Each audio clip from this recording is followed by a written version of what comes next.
ಚಿಕ್ಕಮಗಳೂರು ನಗರದ ಹನುಮಂತಪ್ಪ ಸರ್ಕಲ್ ಬಳಿ ಇರುವ ಜಾಮಿಯಾ ಮಸೀದಿ ಮತ್ತು ನೆಲ್ಲೂರು ಮಠದ ಆಸ್ತಿ ವಿವಾದ ಪ್ರಕರಣಕ್ಕೆ ಸಂಬಂಧಪಟ್ಟಂತೆ ಬಸವನಹಳ್ಳಿ ಪೊಲೀಸ್ ಠಾಣೆಯಲ್ಲಿ ವಕ್ಫ್ ಬೋರ್ಡ್ ಅಧಿಕಾರಿಗಳು ಸೇರಿದಂತೆ ಒಟ್ಟು 14 ಜನರ ವಿರುದ್ಧ ಎಫ್ಐಆರ್ ದಾಖಲಾಗಿದೆ.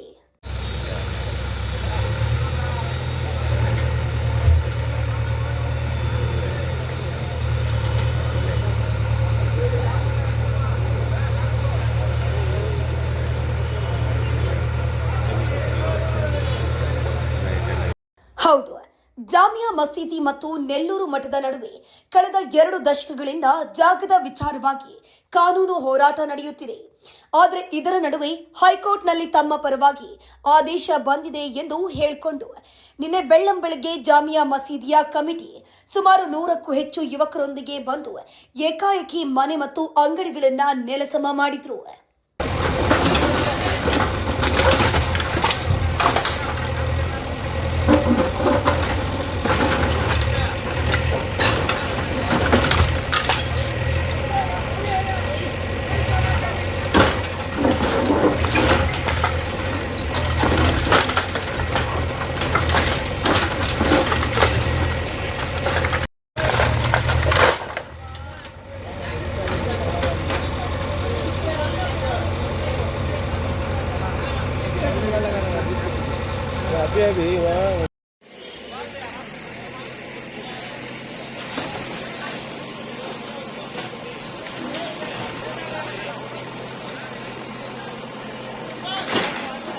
ಹೀಗಾಗಿ ನೆಲ್ಲೂರು ಮಠದ ಕುಟುಂಬಸ್ಥರು ಹಾಗೂ ಹೋಟೆಲ್ ಮಾಲೀಕರು, ಜಾಮಿಯಾ ಮಸೀದಿ ಕಮಿಟಿ ಅಧ್ಯಕ್ಷ ಮುದಾಫಿರ್, ವಕ್ಫ್ ಬೋರ್ಡ್ ಅಧಿಕಾರಿ ಸೇರಿದಂತೆ ಒಟ್ಟು 14 ಜನರ ವಿರುದ್ಧ ಬಸವನಹಳ್ಳಿ ಪೊಲೀಸ್ ಠಾಣೆಯಲ್ಲಿ ಪ್ರತ್ಯೇಕ 2 ಎಫ್ಐಆರ್ ದಾಖಲಿಸಿದ್ದಾರೆ. ಇವತ್ತು ನಮಗೆ ಗೊತ್ತಾಗಿದ್ದು ಬೆಳಗ್ಗೆ 8 ಗಂಟೆಯಲ್ಲಿ ಗೊತ್ತಾಯಿತು. ಈಗ ನಡೆದಿರೋ ಘಟನೆ ಜಾಗಕ್ಕೂ ನಮಗೂ 5-6 ಕಿಲೋಮೀಟ್ರ್ ದೂರದಲ್ಲಿದ್ದೀವಿ. ಅದು ಕೋರ್ಟಲ್ಲಿ ಕೇಸ್ ಪೆಂಡಿಂಗ್ ಇದೆ. ಆದ್ರೂ ಇವರು ದಬ್ಬಿ ಮೇಲೆ ಎಲ್ಲ ರಾತ್ರಿನ ಬಂದು ಬೆಳಗ್ಗೆ ಬಂದು ಎಲ್ಲ ಡಮಿನೇಷನ್ ಮಾಡಿದ್ದಾರೆ. ಹೋಟ್ಲರು ಅವರು ನಮ್ಮ ಅನುಮತಿ ಮೇಲೆ ಇದ್ದರು. ಅವರು ಹುಷಾರಿಲ್ಲ, ಬೆಂಗಳೂರಲ್ಲಿ ಆಸ್ಪತ್ರೆಯಲ್ಲಿದ್ದಾರೆ. ಎಲ್ಲ ಬೀಗ ಎಲ್ಲ ಹೊಡೆದು, ಅದು ಮುಂಭಾಗದಿಂದ ಬಂದಿಲ್ಲ, ಯಾರು ಕಾಣ್ದಂಗೆ ಹಿಂಭಾಗದಿಂದ ಡಮಿನೇಷನ್ ಮಾಡ್ಕೊಂಡು ಬಂದು ಅವರ ಹೋಟ್ಲು ಸಾಮಾನುಗಳು ಎಲ್ಲ ಬೀದಿ ಬಿಸಾಕಿ, ಫ್ರಿಡ್ಜ್ಗಳು ಎಲ್ಲ ಡ್ಯಾಮೇಜ್ ಆಗಿ ಸುಮಾರು ಒಂದು 25 ಲಕ್ಷ ರೂಪಾಯಿಂದ ಅವರಿಗೆ ಲಾಸ್ ಆಗಿದೆ. ಇದು ಒಂದು 17ನೇ ಇಸ್ವಿಯಿಂದ 17ರಿಂದಲೂ ನಡೀತಾ ಇದೆ, ಪೆಂಡಿಂಗ್ ಇದೆ. 22ರಲ್ಲಿ ನಗರಸಭೆ ನಮಗೆ ಖಾತೆ ಮಾಡಿಕೊಟ್ಟಿದ್ದಾರೆ. ಅದು 42,000 ಅಡಿ ನನ್ನ ಹೆಸರಲ್ಲಿ ಖಾತೆ ಇದೆ. 2 ಲಕ್ಷ ರೂಪಾಯಿ ಕಂದಾಯನೂ ಕಟ್ಸ್ಕೊಂಡಿದ್ದಾರೆ. ಅದ ಮೇಲೆ ಮತ್ತೆ 22ರಲ್ಲಿ ವಕ್ಫ್ ಬೋರ್ಡು ಹೈಕೋರ್ಟಿಗೆ ಅಪೀಲ್ ಹಾಕೊಂಡಿದ್ದಾರೆ. ಅದು ಕೇಸ್ ಪೆಂಡಿಂಗ್ ಇದೆ. ಅವರಿರೋದು ಬರೀ 18 ಅಡಿ ಅಗಲ, 89 ಅಡಿ ಉದ್ದ.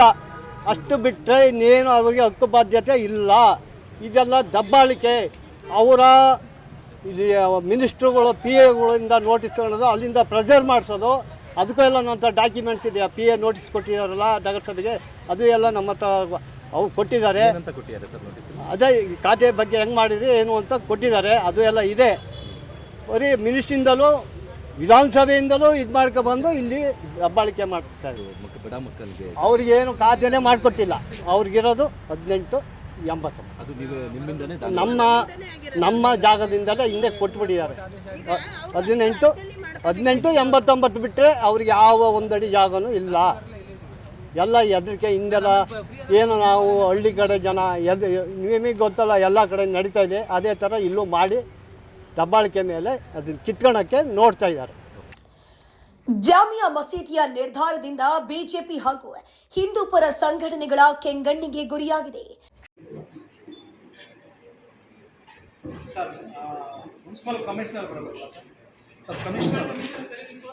ಕೆಡವಿದ ಜಾಗದಲ್ಲೇ ಮನೆ ಮತ್ತು ಅಂಗಡಿಯನ್ನ ಜಾಮಿಯಾ ಮಸೀದಿ ಕಟ್ಟಿ ಕೊಡದಿದ್ರೆ ಜಿಲ್ಲಾಡಳಿತವೇ ಕಟ್ಟಿಸಿ ಕೊಡಲಿ, ಇಲ್ಲವಾದಲ್ಲಿ ನಾವೇ ಕಟ್ಟಿಕೊಳ್ತೀವಿ.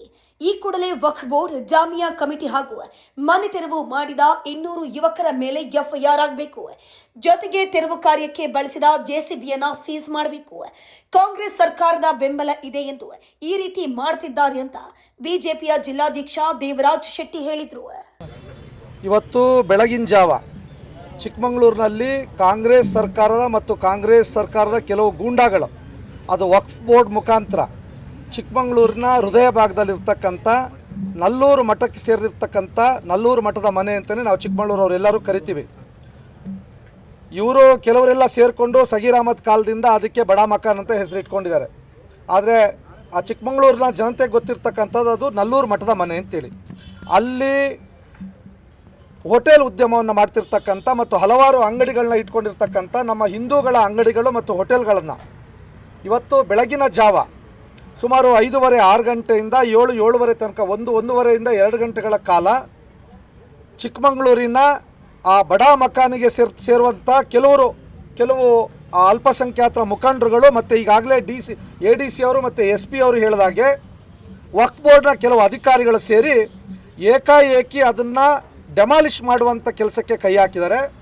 ಅದನ್ನು ತಿಳಿದ ತಕ್ಷಣ ನಮ್ಮ BJP ವಿಶ್ವ ಹಿಂದೂ ಪರಿಷತ್ತು ಮತ್ತು ಬಜರಂಗ ದಳದ ಕಾರ್ಯಕರ್ತರು ಸ್ಥಳಕ್ಕೆ ಧಾವಿಸಿದಂಥ ಸಂದರ್ಭದಲ್ಲಿ ಈ ಪೊಲೀಸ್ ಇಲಾಖೆ ಆ ಕೆಲಸವನ್ನು ಬಹುತೇಕ ಅವರು ಹೊಡೆದು ಮುಗಿಸಿದ ನಂತರ ಬಹುತೇಕ 95 ಭಾಗ ಪೂರ್ತಿ ಹೊಡೆದು ಮುಗಿಸಿದ ನಂತರ ಆ ಕೆಲಸವನ್ನು ನಿಲ್ಲಿಸಿದ್ದಾರೆ. ಇದಕ್ಕೆ ನಮ್ಮ ಆಕ್ಷೇಪಣೆಯೊಂದಿಗೆ ನಾವಿವತ್ತು ಮಾನ್ಯ ಪೊಲೀಸ್ ವರಿಷ್ಠಾಧಿಕಾರಿಯರ ಕಚೇರಿಗೆ ಬಂದಿದ್ದೀವಿ. ನಮಗೆ ನ್ಯಾಯ ಬೇಕು ಅಂತೇಳಿ ಕೇಳಲಿಕ್ಕೆ ಸನ್ಮಾನ್ಯ ಪೊಲೀಸ್ ವರಿಷ್ಠಾಧಿಕಾರಿಗಳವರು ಈಗಾಗಲೇ ಹೇಳಿದ್ದಾರೆ, ಅವ್ರನ್ನೂ ಕರೆಸ್ತೀವಿ. ನಾವು ಕರೆಸಿ ವಿಚಾರಣೆಯನ್ನು ಮಾಡಿ ಇದು ಹೈಕೋರ್ಟ್ನಲ್ಲಿರ್ತಕ್ಕಂಥದ್ದಾವೆ, ಇದಕ್ಕೆ ನಾವು ಇದ್ರ ಇಂಟರ್ಫೇರ್ ಆಗಲಿಕ್ಕೆ ಬರೋದಿಲ್ಲ, ಅದು ವಕ್ಫ್ ಬೋರ್ಡ್ ಸಂಬಂಧಪಟ್ಟಿದ್ದು ಅಂತೇಳಿ ಅವ್ರು ತಿಳಿಸ್ಯಾರೆ. ನಮ್ಮ ಪ್ರಶ್ನೆ ಇಷ್ಟೇ ಇರೋದು, ವಕ್ಫ್ ಬೋರ್ಡಿಗೆ ಏನು ಈ ದೇಶದಲ್ಲಿ ಬೇರೆ ಕಾನೂನು ಇದೆಯಾ? ದೇಶದ ಸಂವಿಧಾನ, ದೇಶದ ಕಾನೂನು ಎಲ್ರಿಗೂ ಒಂದೇ ರೀತಿ ಅಲ್ವಾ?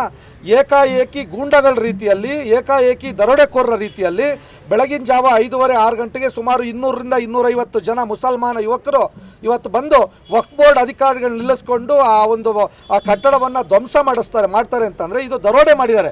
ಅಲ್ಲಿರ್ತಕ್ಕಂಥ ವಸ್ತುಗಳು ಚೆಲ್ಲಾಪಿಲ್ಲಿ ಆಗಿದೆ, ಅಲ್ಲಿರ್ತಕ್ಕಂಥ ಅವರು ವ್ಯಾಪಾರ ಮಾಡಿಟ್ಟಿರ್ತಕ್ಕಂಥ ಹಣ ಕಳೆದೋಗಿದೆ, ಆ ಬಿಲ್ಡಿಂಗ್ ನಾಶ ಮಾಡಿದ್ದಾರೆ. ಇದೆಲ್ಲದು ನೋಡಿದರೆ ಇದೊಂಥರ ತುಗಲಿಕ್ ಆಡಳಿತದಲ್ಲಿ ನಾವೆಲ್ಲರೂ ಇವತ್ತು ಈ ದೇಶದಲ್ಲಿ ಈ ರಾಜ್ಯದಲ್ಲಿ ನಾವು ವಾಸ ಮಾಡ್ತಾ ಇದ್ದೀವಿ ಅಂತೇಳಿ ನಮಗೆ ಅನ್ನಿಸ್ತಾ ಇದೆ. ನಮ್ಮ ಒತ್ತಾಯ ಇದೆ, ನಾವೀಗಾಗಲೇ ಮಾನ್ಯ ವರಿಷ್ಠಾಧಿಕಾರಿಗಳಿಗೆ ಮತ್ತು ADC ಅವರಿಗೆ ಒತ್ತಾಯವನ್ನು ಮಾಡಿದ್ದೀವಿ. ತಕ್ಷಣಕ್ಕೆ ಅಲ್ಲಿ ಯಾರು ವಕ್ಫ್ ಬೋರ್ಡ್ ಅಧಿಕಾರಿಗಳಿರ್ಬೋದು, ಬೇರೆ ಯಾರು ಅಲ್ಪಸಂಖ್ಯಾತ ಯುವಕರು ಯಾರಿದ್ರು, ಮುಸಲ್ಮಾನ್ ಯುವಕರು ಯಾರು ಅದನ್ನು ದಾಂಧಲೆ ಮಾಡಿದರೆ ಅವ್ರನ್ನ ತಕ್ಷಣಕ್ಕೆ ಬಂಧಿಸಬೇಕು. ಆ ಒಂದು ಡೆಮಾಲಿಷನ್ಗೆ ಏನು ಹೊಡಿಲಿಕ್ಕೆ ಬಳಸ್ತಿರ್ತಕ್ಕಂಥ JCBನ ಏನು ಸೀಸ್ ಮಾಡಬೇಕು ಮತ್ತು ಆ ವಕ್ಫ್ ಬೋರ್ಡ್ ಅಧಿಕಾರಿಗಳ ವಿರುದ್ಧ ತಕ್ಷಣಕ್ಕೆ ರಿಪೋರ್ಟ್ನ ಕಳಿಸಿ ಅವ್ರನ್ನ ವಜಾ ಮಾಡುವಂಥ ಕೆಲಸವನ್ನು ಮಾಡಬೇಕು. ಮತ್ತು ಅಲ್ಲಿ ಏನು ಹೋಟೆಲ್ ಉದ್ಯಮವನ್ನು ನಡೆಸ್ತಾ ಇದ್ರು ಅವ್ರ ಗಂಡ ಹೆಂಡತಿ ಇಬ್ಬರು ಅವರು ಹಾರ್ಟ್ ಪೇಷಂಟು ಹಾಸ್ಪಿಟ್ಲಲ್ಲಿ ಅಡ್ಮಿಟ್ ಆಗಿದ್ದಾರೆ. ಈ ವಿಚಾರ ತಿಳಿದ ತಕ್ಷಣ ಅವ್ರು ಇವತ್ತು ಹಾಸ್ಪಿಟ್ಲಿಂದ ಬರುವಂಥ ಕೆಲಸ ಆಗ್ತಾಯಿದೆ. ಅವ್ರು ಬರ್ತಾ ಇದ್ದಾರೆ, ಅವ್ರ ಮುಖಾಂತರ ಮತ್ತೆ ನಾವು ಕಂಪ್ಲೇಂಟ್ ಕೊಡ್ತೀವಿ. ಮತ್ತು ಮಾನ್ಯ ನಗರಸಭೆ ಆಯುಕ್ತರು ಅವರು ಕಂಪ್ಲೇಂಟ್ ಕೊಡ್ತೀವಿ ಅಂತ ಹೇಳಿದ್ದಾರೆ. ಅವ್ರ ಗಮನಕ್ಕೆ ಬರದಲ್ಲೇ ಅಂದರೆ ಯಾವುದೇ ಕೋರ್ಟ್ ಆರ್ಡ್ರ್ ಇದ್ದರೂ ಸಹ ಮುನ್ಸಿಪಾಲ್ಟಿ ಇರ್ಬೋದು, ಪಟ್ಟಣ ಪಂಚಾಯತಿ ಪುರಸಭೆಗಳಲ್ಲಿ ಆ ಬಿಲ್ಡಿಂಗ್ನ ಹೊಡಿಲಿಕ್ಕೆ ಒಂದು ಸ್ಥಳೀಯ ಪುರಸಭೆಯ ಪಟ್ಟಣ ಪಂಚಾಯತಿಯ ಒಂದು ಪರ್ಮಿಷನ್ ತಗೋಬೇಕು, ಅದನ್ನು ತಗೊಂಡಿಲ್ಲ, ಅವ್ರ ಗಮನಕ್ಕೆ ಬಂದಿಲ್ಲ. ಹಾಗಾಗಿ ಅವರು ಕಂಪ್ಲೇಂಟ್ ಕೊಡ್ತಾರೆ. ಈ ಕಂಪ್ಲೇಂಟ್ನ ಆಧಾರದ ಮೇಲೆ ಯಾರು ಒಂದು ಮುನ್ಸಿಪಾಲ್ಟಿ ಆಯುಕ್ತರು, ಇನ್ನೊಂದು ನಲ್ಲೂರು ಮಠಕ್ಕೆ ಸಂಬಂಧಪಟ್ಟಂಥ ಮನೆಯವರು ಕಂಪ್ಲೇಂಟ್ ಕೊಡ್ತಾರೆ. ಈ ಕಂಪ್ಲೇಂಟ್ನ ಆಧಾರದ ಮೇಲೆ ಅವರೆಲ್ಲರನ್ನು ಬಂಧಿಸಬೇಕು ಮತ್ತು ಆ JCBನ ಸೀಸ್ ಮಾಡಬೇಕು. ಮತ್ತು ಅಲ್ಲಿ ಸ್ವತಃ ಏನು ಅಲ್ಲಿ ನಿರ್ಮಲಾ ಅನ್ನುವ ಹೆಸರಿನಲ್ಲಿ ಆ ಹೋಟೆಲ್ ಉದ್ಯಮವನ್ನು ನಡೆಸ್ತಾ ಇದ್ರು, ಆ ಹೋಟೆಲ್ನ ಪುನಃ ಅವ್ರು ಕಟ್ಕೊಡುವಂಥ ಕೆಲಸವನ್ನು ಮಾಡಬೇಕು ಅಂತೇಳಿ ನಾವು ಅವ್ರಿಗೆ ಒತ್ತಾಯ ಮಾಡಿದ್ವಿ. ಇದಿಷ್ಟು ಕೆಲಸವನ್ನು ಆಗದೇ ಇದ್ದರೆ ನಾವೇ ಕಟ್ಕೊಡುವಂಥ ಕೆಲಸವನ್ನು ತಕ್ಷಣಕ್ಕೆ ನಾವು ಅವರೀಗ ನಮಗೆ ಈಗ ಅವರು ಅಲ್ಪಸಂಖ್ಯಾತರ ಏನು ಮುಖಂಡರನ್ನ ಕರೆದೀಗ ಸಭೆ ಮಾಡಿ ನಾವು ನಿಮಗೆ ತಿಳಿಸ್ತೀವಿ ಅಂತ SP ಅವ್ರು ಹೇಳಿದ್ದಾರೆ.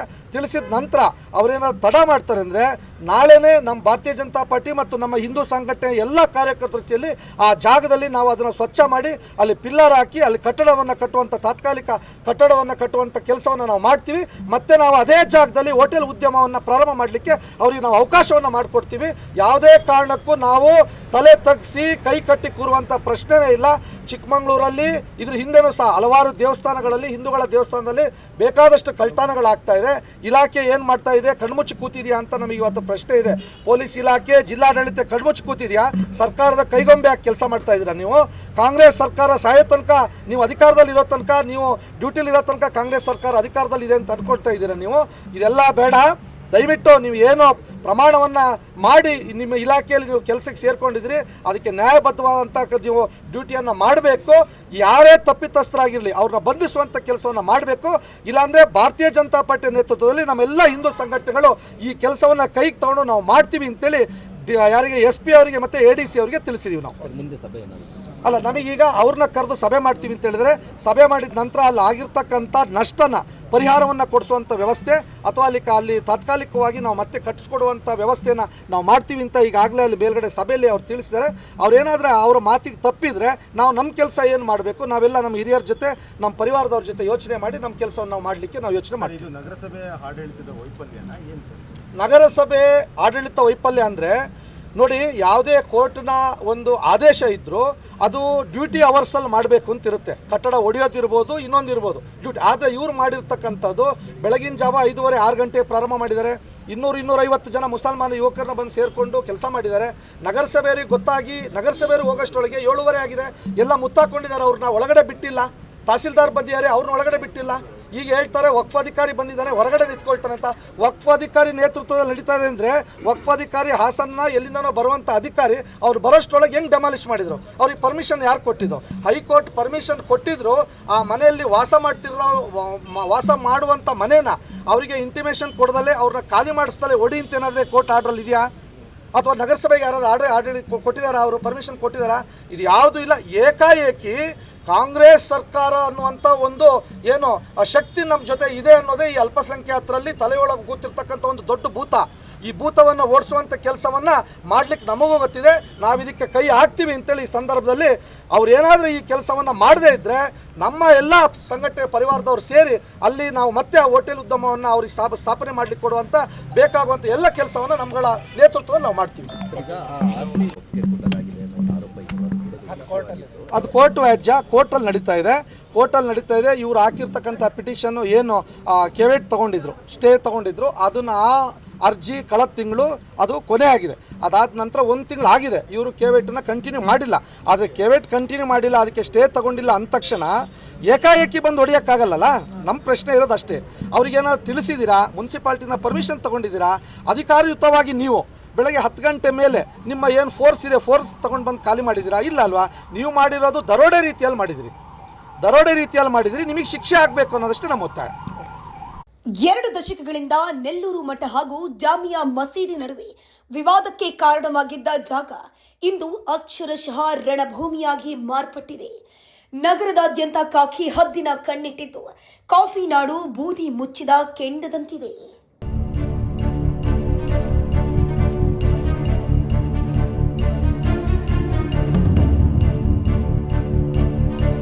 ಈ ರೀತಿಯ ಇನ್ನಷ್ಟು ವಿಡಿಯೋಗಳು ನಿಮಗೆ ಸಿಗಬೇಕೇ? ಹಾಗಾದ್ರೆ ಈಗಲೇ ನ್ಯೂಸ್ ಮಲ್ನಾಡ್ ಚಾನೆಲ್ನ ಸಬ್ಸ್ಕ್ರೈಬ್ ಆಗಿ, ಕೆಳಗಿರೋ ಸಬ್ಸ್ಕ್ರೈಬ್ ಬಟನ್ ಮೇಲೆ ಕ್ಲಿಕ್ ಮಾಡಿ ಉಚಿತವಾಗಿ ಸಬ್ಸ್ಕ್ರೈಬ್ ಆಗಿ. ನಿಮ್ಮ ಒಂದೊಂದು ಸಬ್ಸ್ಕ್ರೈಬ್ ಕೂಡ ನಮಗೆ ಬೆಂಬಲ, ಸ್ಫೂರ್ತಿ.